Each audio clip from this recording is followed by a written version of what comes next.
What's up, boys and girls? How are you? Welcome into the Week 16 NFL live stream right here on Betting Pros on our YouTube channel. He's Pat Fitzmaurice. I'm Matt Perrault. We have every game here on a Sunday covered for you guys. Pick plays and thoughts. Hopefully better football than what we watched over Friday and Saturday. Pat, happy Week 16. I can't believe it's Week 16. How are you? Happy Week 16, Matt. Hopefully we get better games than we had in the first round of the college football playoff, because that was bitterly disappointing. At least the NFL gave us some good entertainment on Saturday, because the college game certainly did not. Yeah, and even the Steeler game didn't live up to the hype that we thought it could. A lot of offense, that was fun, but not the rivalry last second type of performance for Pittsburgh.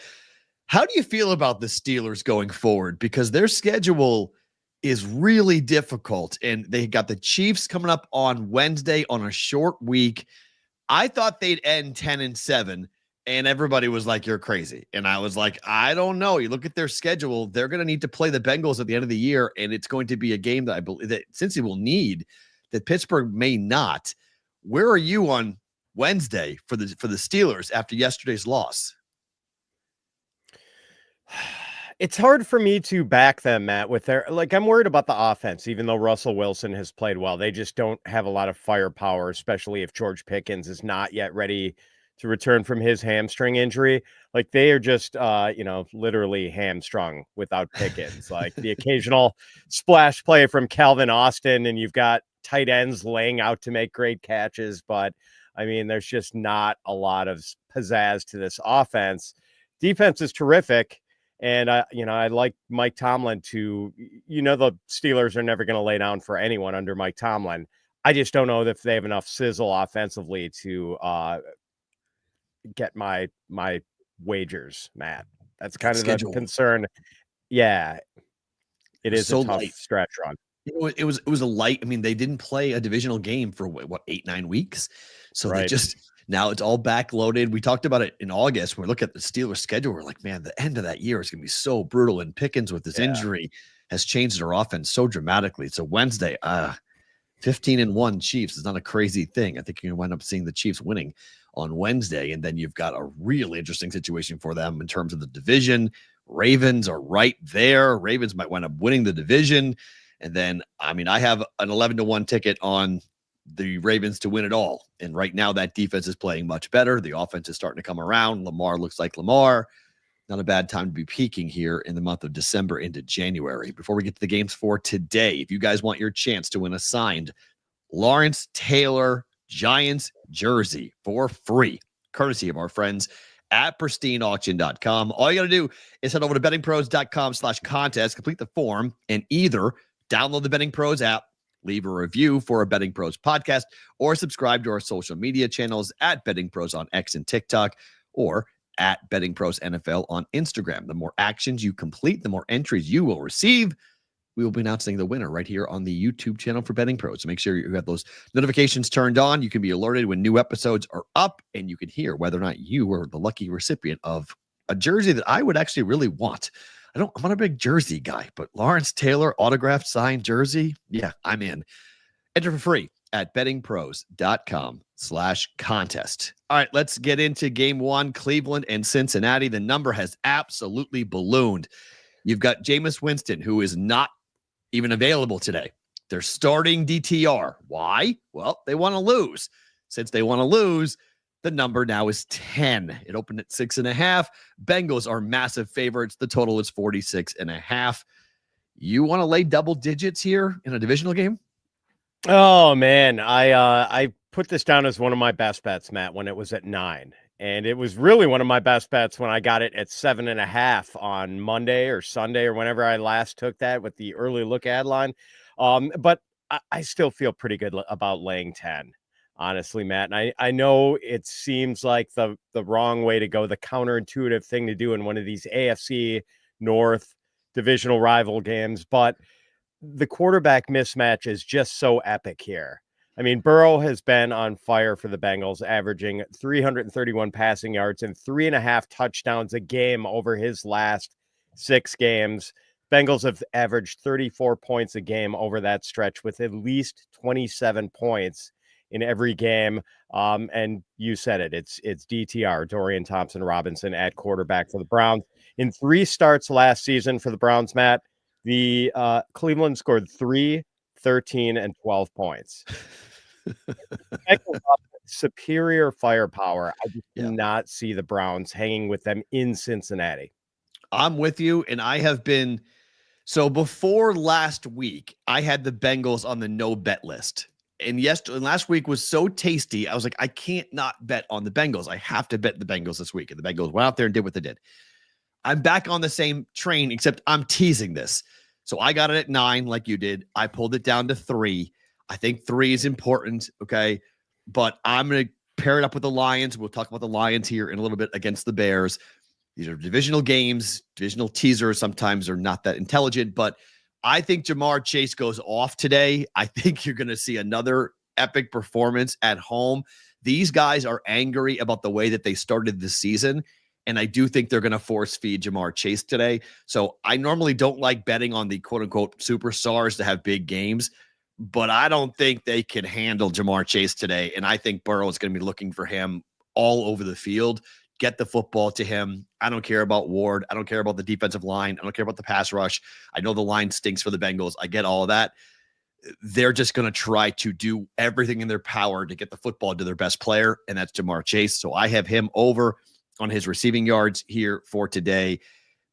And I think he may go for 100 plus. I mean, you could ladder it. I think you could take it. How do you feel about Jamar Chase having a game today?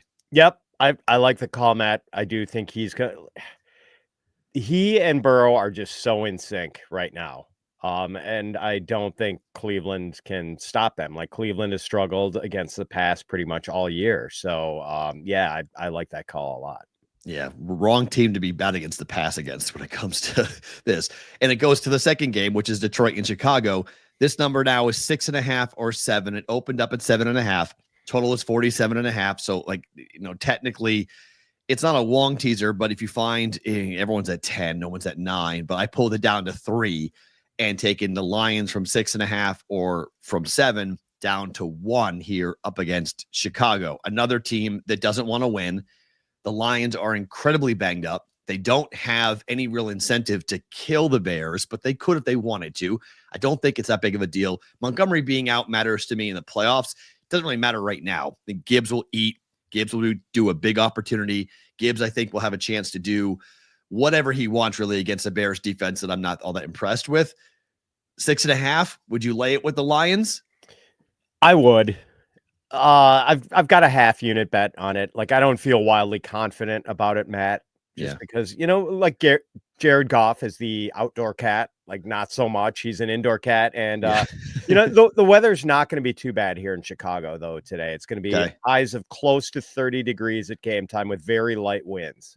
So I don't think weather is going to be a factor. But you said it. The Bears really aren't trying. They've lost 8 straight, and they've lost their last 2 by 25 points and 18 points. And we've seen the Lions lose some key people. David Montgomery, Aleem McNeil, a very important part of that defensive line. Carlton Davis, their best outside cornerback. But I think the way the Lions took their foot off the accelerator against the Bears on Thanksgiving will remind them that they cannot mail it in for 4 quarters and, have to keep the foot on the gas this time. These are some pretty bad stats and why I chose to tease it. I don't know if they cover the 6.5 or 7, but I teased it for this reason. Caleb Williams is one of 3 quarterbacks who's 0-4 straight up or worse against divisional opponents this year. Daniel Jones and Gardner Minshew are the other 2. The Bears are 2-14 straight up against the NFC North over the last 3 seasons. That's the worst mark for any team in the NFL. And since 2019, the Bears are just 10, 22-2 against their division, which is the worst mark of any team over that stretch against their own division. Now, you could say they fired the head coach. Things are different. Later in the year, Caleb's not a rookie anymore, whatever.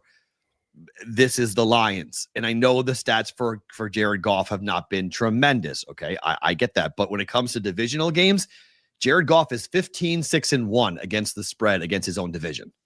Like, it's just 2 dramatically different types of quarterbacks here. One that can't beat his own division.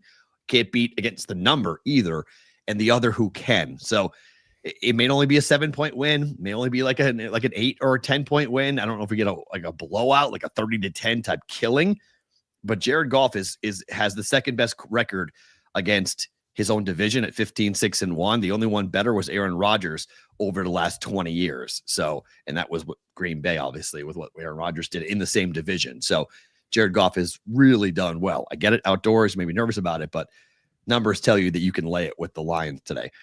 Arizona is out east in the frigid cold of Carolina. I don't know what's going on the East Coast. I go there on Thursday. I'm not happy about it one bit. It is 60 degrees here in Las Vegas today. It is 6 degrees on the East Coast, up and down the eastern seaboard. It's going to be about 35 degrees at kickoff here for Carolina as they are trying to keep their playoff hopes alive. The Panthers broke their 5-game ATS winning streak last week. Can you get behind a road favorite West Coast team going east in the early window? Yeah, there's no way I'm laying 5 points with the Cardinals on the road, Matt. And it seems like the Panthers might be going back into a shell after a brief period of pluckiness for them for a little while. So the one thing you can talk me into for this game, though, is the under. Yeah. The Cardinals scored 30 points against the Patriots, but Matt, you know how bad the New England defense is. In the 3 games before that for the Cardinals, 6 points against Seattle, 22 points, but only 252 yards of offense against the Vikings, and 18 points against Seattle again. The Panthers have scored just 20 points in their last 2 games combined. They only generated 235 yards of offense against the Cowboys last week, which isn't exactly an airtight defense.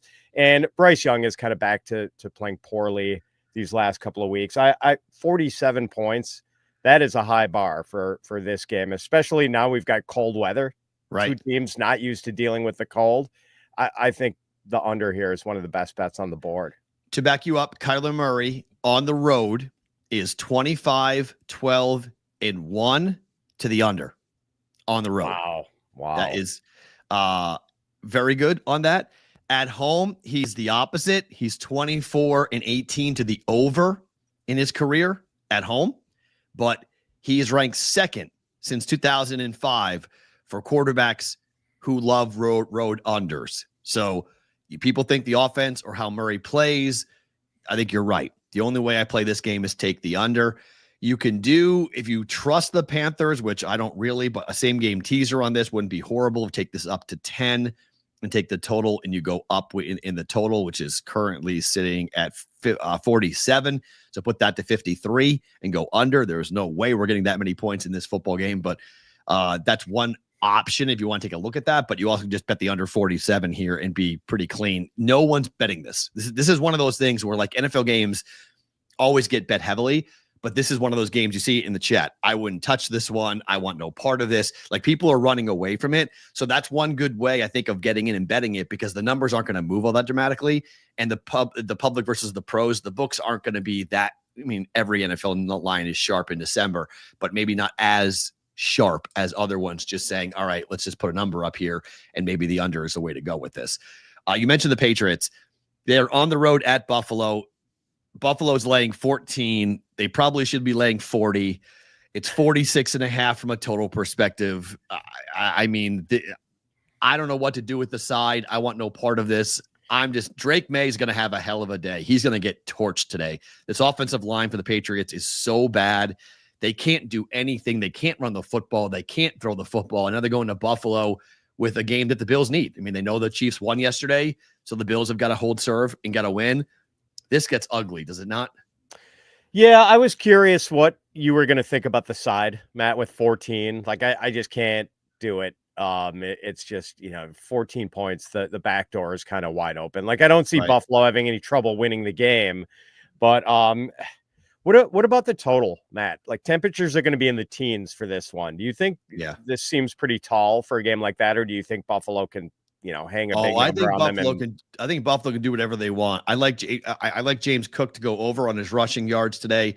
I think he runs the ball down the Patriots' throats. I think you'll see Drake May struggle to complete passes. I think he'll struggle to have the time to complete passes. This is a bad matchup, but the under, I think, would be, if I had a gun to my head and the only thing I would play is either the game under or Patriots team total under, because I don't think their offense will do anything here today. I think it's going to be an ugly, ugly performance. Patriot fans just want to get to the draft. Like, let's just get to April. Like, let's just get to see what pick you're going to have. And the problem is that, like, they've got 3 wins. They're losing all these different tiebreakers. They play the Bills twice in the next 3 weeks. Like, this is not the team you want to be playing right now if you're the Patriots. And then they play the Chargers next Saturday at home in the second to last home game for the Patriots. So this is an 0-3 run. You can bet Bills money line, roll it over to Chargers money line, roll it over to Bills money line if you want to do that over the next 3 weeks, because the Patriots are not winning another football game this year. They don't want to win another football game this year. Right. Just don't get Drake May killed. Like, just don't get the guy hurt. Like, keep him healthy or healthy-ish. But I like the under in his passing for Drake May today. I don't think he has, I think it's 204.5. I don't think Drake May does anything today passing the football for the Patriots. They'll try to run the ball, but under would be the only way I think you can realistically take a look at this game. Great game that you and I are both on next. Philadelphia and Washington. This number opened at 3. We are now at 4 for the Eagles on the road. 47 total. Since the bye, the Eagles have not lost. A.J. Brown in the lineup. They have not lost. Eagles have A.J. Brown in the lineup here today against Washington. Jaden Daniels has been bad against good teams. He's been great against bad teams, but against good teams, he has not been good at all this year. You and I both like this Eagles team. We both played 3.5, though. How do you feel about 4? I still feel okay about 4, Matt. The Commanders have not beaten a team with a winning record this year. They're 0-4 with losses to the Buccaneers, the Ravens, the Steelers, and these Philadelphia Eagles a few weeks ago. Week 11, the Eagles drew first blood in that game. They got a touchdown to go up 7-0 late in the first quarter. From that point on, it was all Eagles in a 26-18 win. In the final minute of the game, the Commanders got a touchdown and a 2-point conversion to apply some cosmetics to the loss. But the Eagles outgained the Commanders 424 yards to 264 yards. That was a one-sided game. And I think we're going to see something similar here, Matt. 10 straight for the Eagles. They're 9-5 against the spread this year. But on the road, they've dominated ATS. Yeah, great on the road. And I don't know about you, but I'm kind of leaning under here. Okay.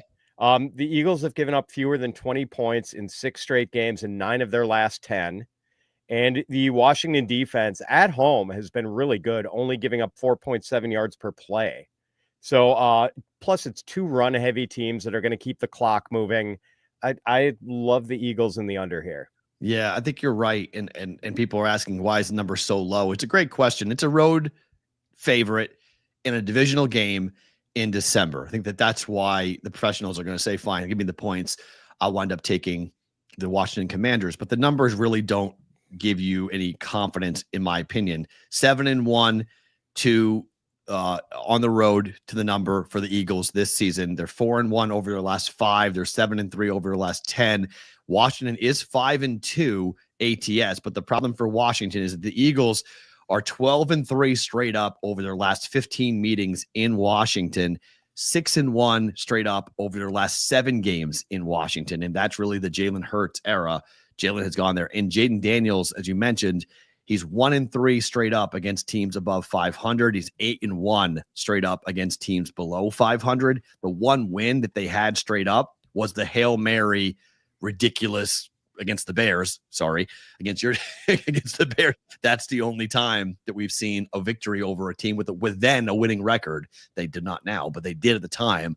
And that people say that Hail Mary broke the Chicago season, which is going to make a case for that. But that's the only time they've won a game against a winning team. So this is a great stat padding team. And that's kind of my point when it comes to what we've seen in the rookie of the year market. Everyone is Jaden Daniels. I got to be honest. I'm more impressed with what Bo Nix has done against playoff teams and against teams that are over 500. I know Nix has been held in check in certain games, but it doesn't make big mistakes. He doesn't lose the game for his team, and he's had some really nice performances against good defenses. So I would vote Bo Nix Rookie of the Year, even though Jaden Daniels is going to win it, basically because of what I just said. One win against a team with a winning record for the Washington Commanders here this season. The Giants are on the road against Atlanta. The number is climbing. We're up to 9.5 here for Atlanta with Michael Penix Jr. Pat, this is an old adage.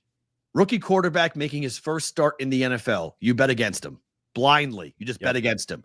The Giants aren't playing for anything, and I know their quarterback situation's a mess too. But are the Falcons going to win by double digits today? There's no way I would ever lay 9 points with the Falcons with an NFL quarterback making his starting debut, Matt. But like the normally I'd snap bet on the Giants here, but they are so bad. That's the one team I just cannot back under any circumstances. I am going to hit the under here. Okay. Another one of my favorite bets this week. The Giants are averaging 14.9 points a game this season and have scored 14 or fewer points in 3 of the last 4 games. They've had fewer than 250 yards of offense in 3 of the last 4 games. And then on the other side of the ball, Matt, you just talked about it with Michael Penix making his NFL debut. I'm excited to see Penix. I mean, the arm talent is electric. But, Matt, the first starts for NFL quarterbacks are not typically pretty, even for the great ones. A few quick examples. Tom Brady's first start, 13 of 23, 168 yards, no touchdowns, no interceptions.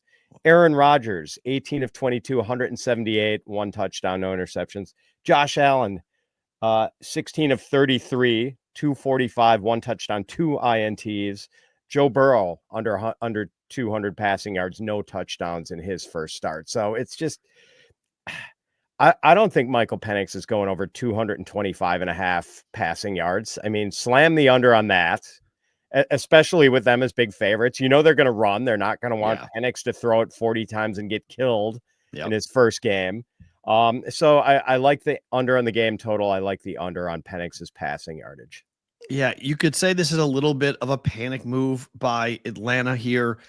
They're going to have to cut Kirk Cousins. He's due a ton of money. Nobody is going to take that contract. No one's going to take him at his age. So he's going to get the Russell Wilson treatment, and he's going to get all of his money that's guaranteed. And then he'll play next year for a quarterback-starved team. And whether or not Cousins has anything left is up for debate. But they're 7-7. The Tampa Bay Bucks are playing today as well. They're 1 game behind them in the loss column, and they've got a schedule where they play the Giants here today. Next week, they're at the Commanders, and then the Panthers are at home for them. So they have 3 winnable football games. I can't believe they're going to Michael Penix. I got to be honest. I mean, they must be seeing things in practice, or they must think that Kirk Cousins is completely washed and that the team doesn't believe in him anymore, because this is a panic move to go to a rookie making his first start. Their game plan last week in that Monday night game against the Raiders, that showed how worried they were about Cousins. I mean, I think they threw once on first down the entire game. Yeah, they were hiding Kirk Cousins as much as they possibly could, Matt, and I think they just decided they couldn't hide him anymore. We'll see what Penix looks like. First start in his career today here for Atlanta at home against the Giants. The Tennessee Titans, who have cashed their under win total of 6.5 for me already. So I am very happy to see this. I don't care what happens in this game, but the Colts are laying 4. The Colts care what happened in this game, because the Indianapolis Colts, they still need these games. They are 2 games behind the Texans, who have clinched the division already, but they're trying to get a wild card. They're not completely dead. Although they are 2 games behind the Chargers and the Broncos, they've got to keep winning. They have a tiebreaker over Miami and over Cincinnati. Colts laying 4 today. How do you feel about this divisional game? Oh, I'm not touching this one, Matt. Yeah, a divisional game in the AFC South. No, thank you. I'm just walking away from this game. Yeah, people say like the Rams and the Jets, we'll talk about that in a second, is like the game they want nothing to do with. This is the game I want nothing to do with. I want nothing to do with this game. Like this I've got a friend who is very big on the over in this game for some reason, and I don't understand it. The Titans offense over? Yikes. He seems to think Mason Rudolph Rudolph is a lot better than I believe Mason. Can Rudolph we not is, play the line of it's Rudolph, so bet him at Christmas? Can we? I've seen this like 3 times and people are like, oh, it's Christmas. It's the same thing like last year. Rudolph's going to save the day for Christmas. Can we please not?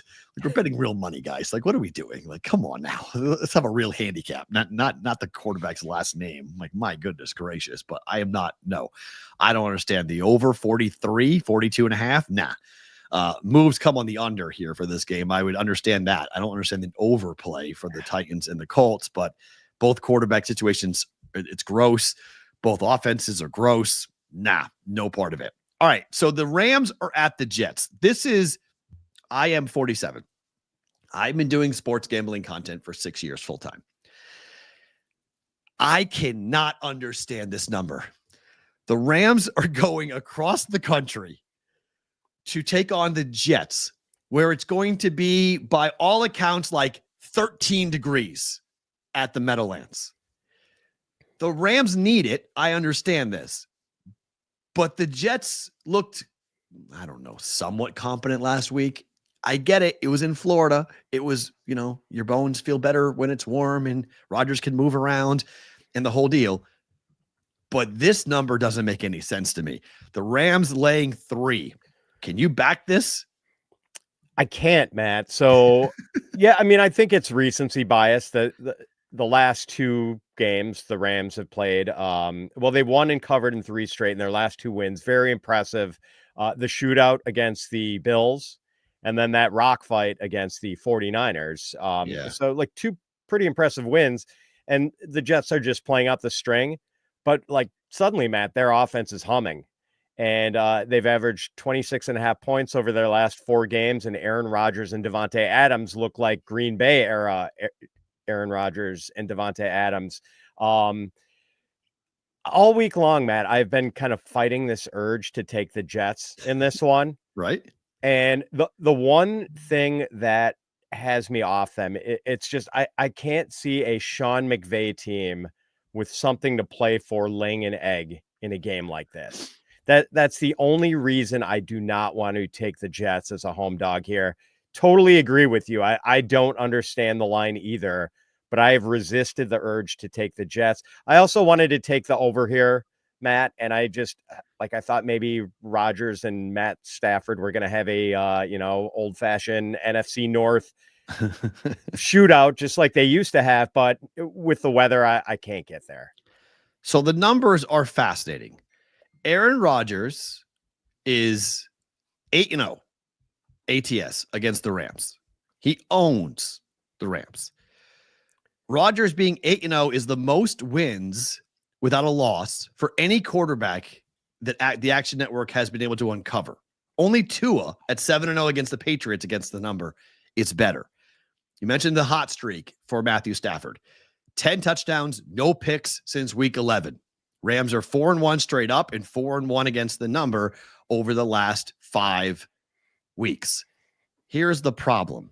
Matthew Stafford has started nearly 230 games in the NFL. He has never started a game where the air temperature is below 25 degrees.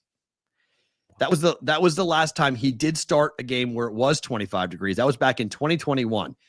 In temperatures that are between 32 degrees and 25 degrees, Matthew Stafford is 3-5-1 ATS. Anybody you want to tell me what the air temp in New York is today? Because I'm guessing it's below 25 degrees, considering what I'm seeing in my home state of Massachusetts, where the wind chill is -3. So I'm guessing New York is not that much warmer when it comes to this. I thought I saw 17 degrees earlier. At kickoff? I believe so. For New York. I think so. How do we feel about that offense being in the freezing cold? Because Jerry in the chat says 13 degrees in New Jersey right now. Thank you. Okay.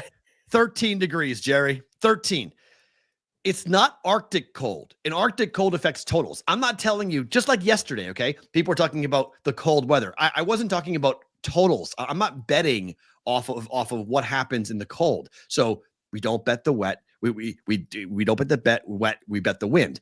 Don't bet the cold either, unless it's below 0 Fahrenheit. But you can say who wins the game. I don't care how much offense we have. It can dictate who wins.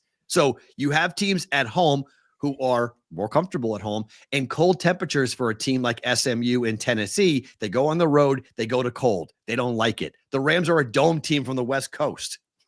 It's not noise. It's about who wins the game. I'm not betting the total off this, guys. I could see the Jets, they may score a ton of points. Who's more comfortable? Who's more confident? Who likes the football in their hands? Who can catch in the cold? Who can not make the mistake of fumbling the football or having the ball slip through their fingers? Just saying, I couldn't touch it. I'm not going to touch it.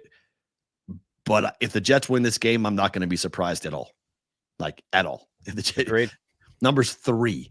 Jets win or Rams win, but Jets cover. I don't know. Maybe 1 or 2 point win for the Rams, maybe, but I want no part of this game. The only thing I would do is home dog.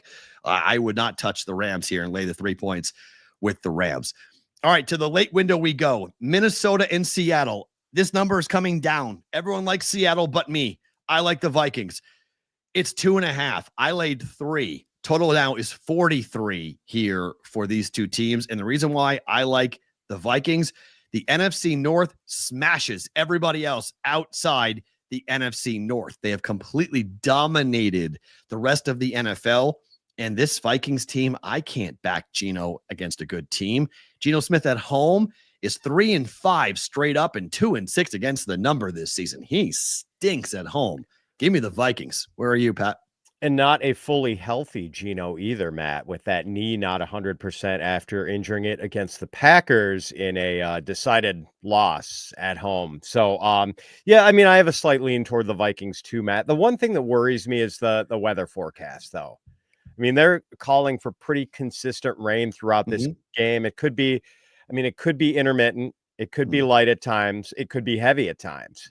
But it seems like there is going to be rain for this game. So I'm leaning towards the under here just because of the conditions. I think passing could be difficult if they get rain throughout the game, which it seems like they might have.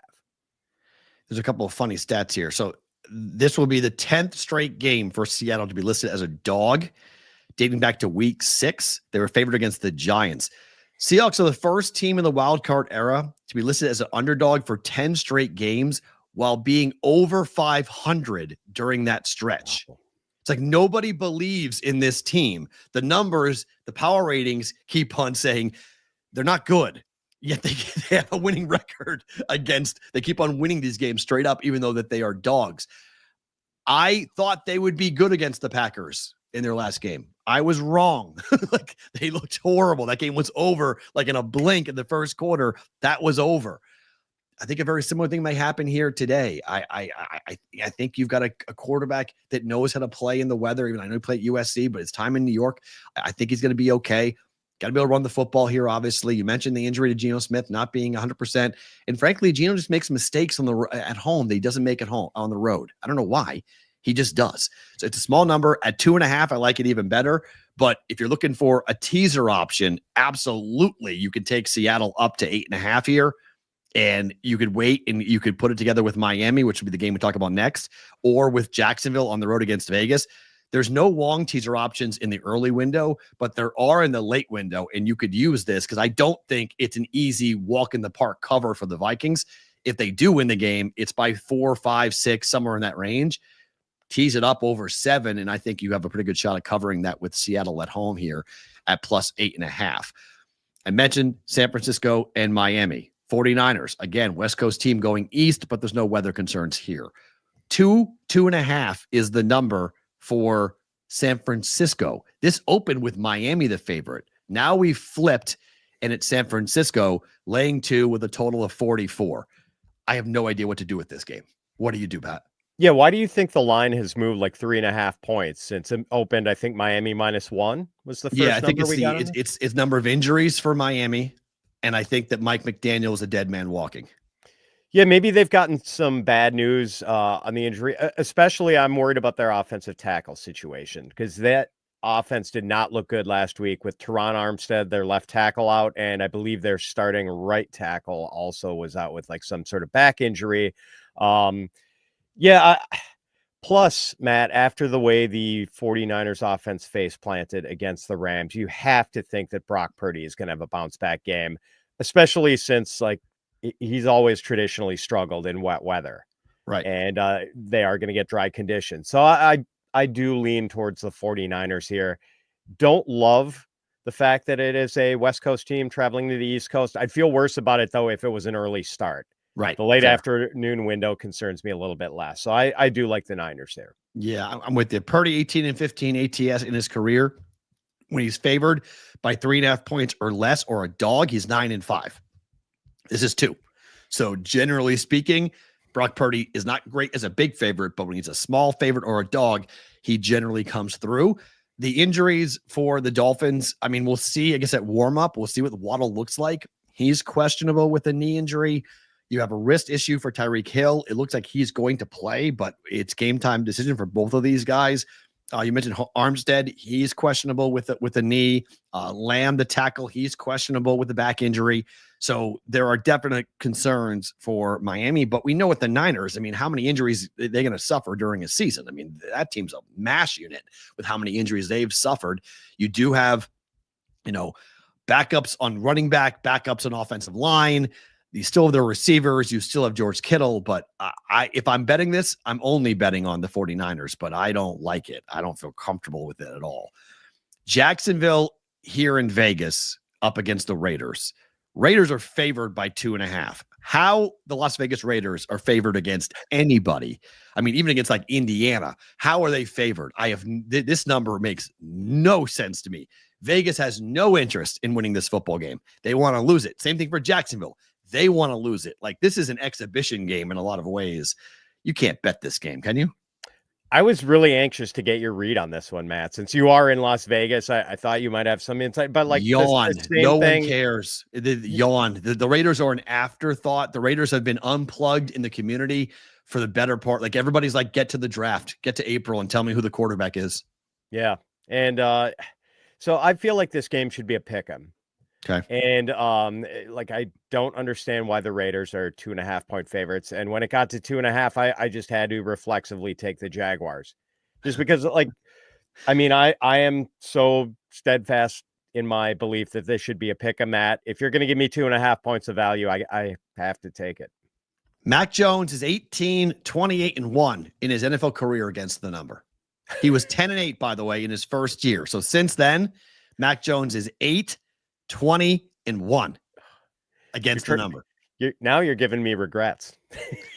In tight spreads, Mac Jones is 9-19-1 against the number when the spread is 4 points or less.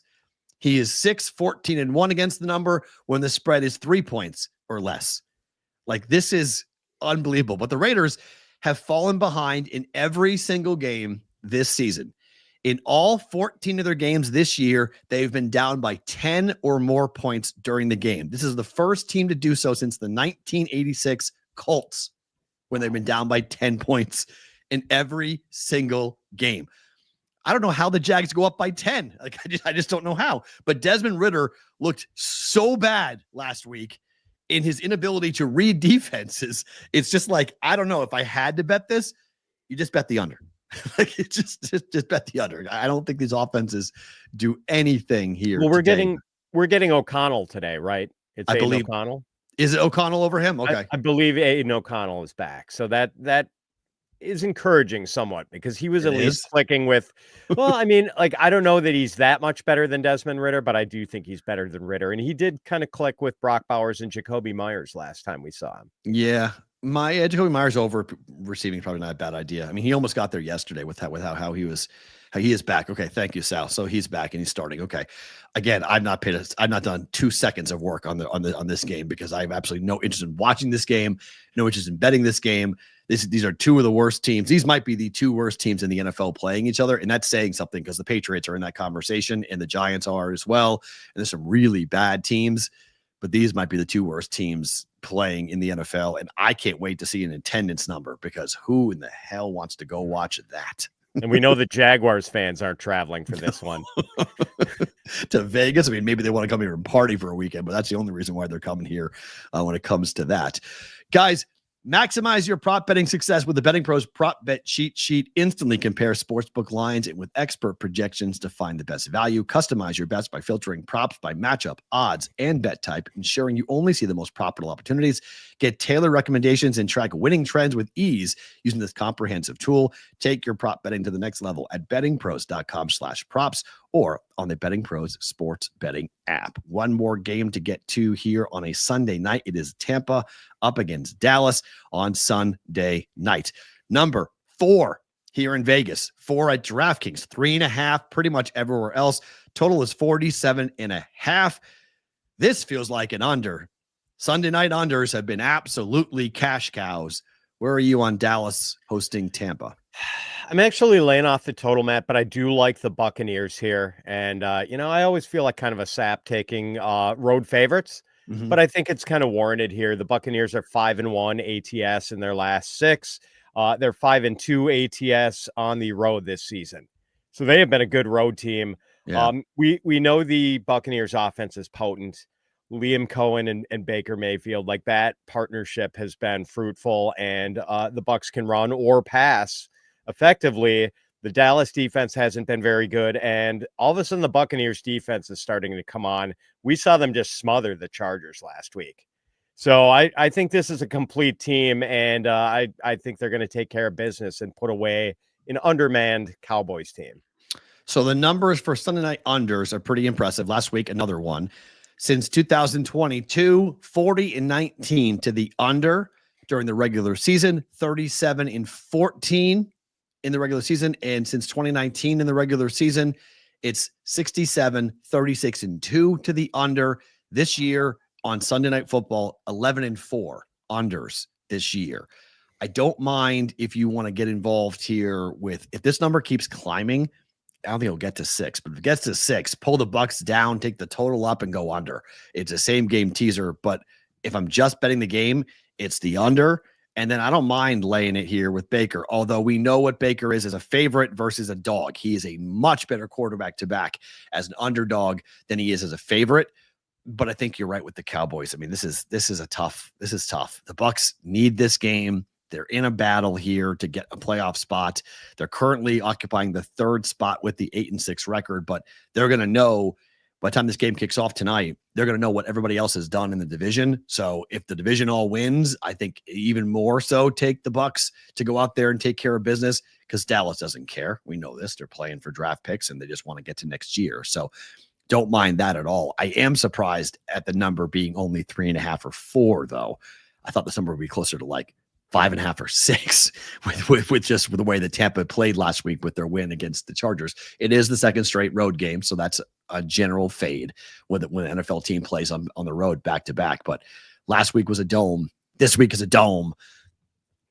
I don't know. It just seems how we are. So, all right, well, let's run through your card, including prop bets. Pat, what do you like today? Yeah, so mentioned earlier that I'm really on the favorites today. Like the Bengals, like the Eagles, like the Bucs. Love those totals, especially Cardinals, Panthers under, probably my favorite bet of the week. And I think the Giants, Falcons under is a good bet. I mentioned the Penix under, but 2 other props to highlight real quickly. The Miami running game is completely broken, Matt. Yeah. The Dolphins have totaled 82 or fewer rushing yards as a team in 6 consecutive games, averaging 58.2 rushing yards a game over that stretch. Their offensive line is absolutely horrid, and Achane's great, but he's been doing way more damage as a pass catcher than as a runner lately. He has fallen short of this number in 4 straight games, 5 of his last 6, and has averaged 2.6 yards per carry over his last 4 games. And then DeAndre Swift. I mean, we saw how much the injury-riddled Lions defense struggled to cover those Buffalo running backs last week. DeAndre Swift is a good pass catcher. I mean, this is a guy who had 78 receptions in a season for the Lions. And, by the way, revenge game narrative here with Swift.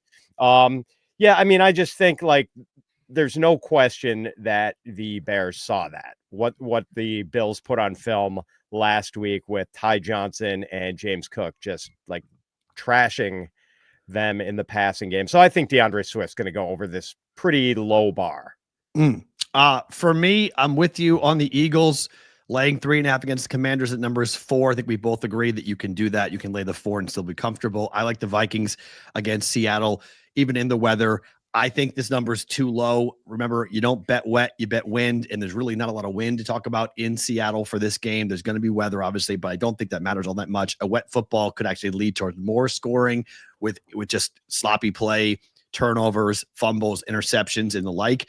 I like the over 42.5 for the Vikings in Seattle. With that, the teaser is the Bengals and the Lions. You can take it to 4. I actually, if you're going to tease that, I actually don't hate a 7-point teaser to get it to 3, just because you only pay the juice if you lose. And I would hate to have this number fall 4 because it's at 10 now. So you tease it down and the Bengals win by 3 and thus you lose. I got it at 9, same number that Pat bet with the Bengals. He likes that to cover, so maybe don't worry about it, but you pull it down to 3. And then the Lions just to win the game because I don't think they lose to the Bears. I don't know if they cover, but I think that they wind up winning the game. So Bengals and the Lions is a teaser in the early window. There are late teaser windows as well in the later games from a Wong teaser perspective. Seattle qualifies, the Dolphins qualify, the Jaguars qualify. If you're looking for a way of jumping in the 3 late games, all the dogs there qualify for Wong teasers as of right now. We'll see what the number moves before kickoff. Remember, bet at 30 minutes prior to kickoff. But if you want to do a late game, late window teaser, they're absolutely sitting there. I think Drake May has a brutal day today. I think he throws under 204 yards passing. Patriots don't have weapons. They're going to blitz the holy hell out of him. He can't be protected. The line for the Patriots is so bad. This is a bad game. I don't mind Drake May over on his rushing if you want to take that, but I don't think he throws the ball well at all today. Jamar Chase, I think, goes and eats up against a secondary that can't stop anybody. And we talked a lot about the fact that the Bengals need this game a lot. Browns can't stop the pass. Jamar Chase has a big game at home here. James Cook running the football up against this Patriot defense that can't stop anybody. I think he runs the ball straight down their throat. It's mostly get the win for the Bills and get out of there. So why risk any hits or injuries to Josh Allen? Just run the football. And then Malik Neighbors, I mean, I think the Giants, I've in a contest play, I took the Giants at plus 8.5. Fade the team that is going with the rookie quarterback.